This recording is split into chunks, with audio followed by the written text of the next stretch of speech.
Madison Cawthorn is back, folks. He's not looking like Max Headroom anymore. I guess he changed his look. And I guess Tomi Lahren has a new show. Good. And I'm not trying to be sexist at all, folks. But does this kind of look like a whorehouse or something? Like, it looks like she's a madam. And it's the room, like, you first enter where she's like, hello, darling.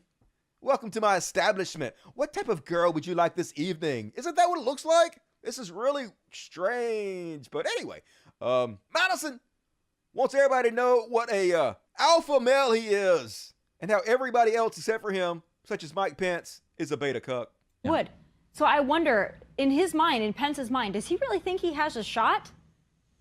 You know, I don't try to venture into the mind of people that I can't understand. And again, these disloyal, just losers. I don't think like them. I'm not a beta male, so I don't understand how they think. And so, but when I really start to look at it, I know for a fact that anyone who goes against Donald Trump is going to lose. Okay, well, that's not true. Joe Biden went up against him and won. And also, if you have to tell people you're not a beta male, you're a beta male, dude.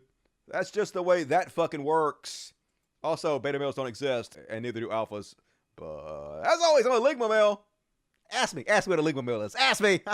I'm 12. And then he got on the House floor and went off about how pussified Americans have gotten.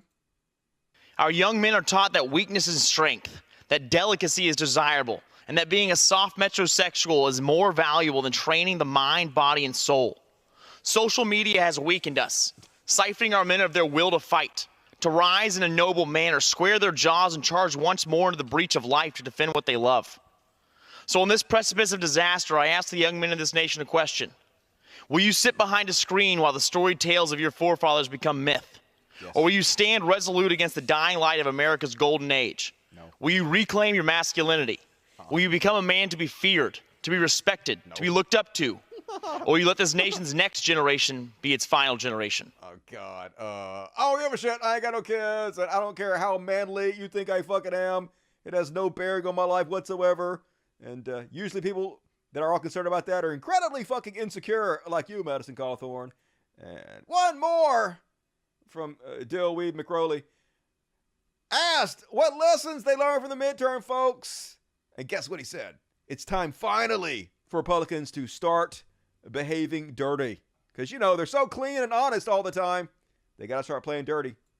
As well, but I mean, we need to start playing dirty. I mean, I really think that it's time that we just get rid of this genteel politics and stop saying, oh, well, we're just going to win on conservative policy, because conservative policy works. But unfortunately, the mechanisms that the Democrats are using to be able to take over our country are dominating us in the field. Yeah. Like letting people vote.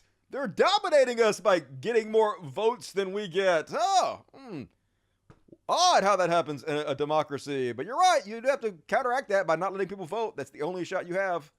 Madison. And that's a very metrosexual name there. Not very butch, Madison. That's kind of a chick's name, right? Sounds like a dating site for adulterers. True.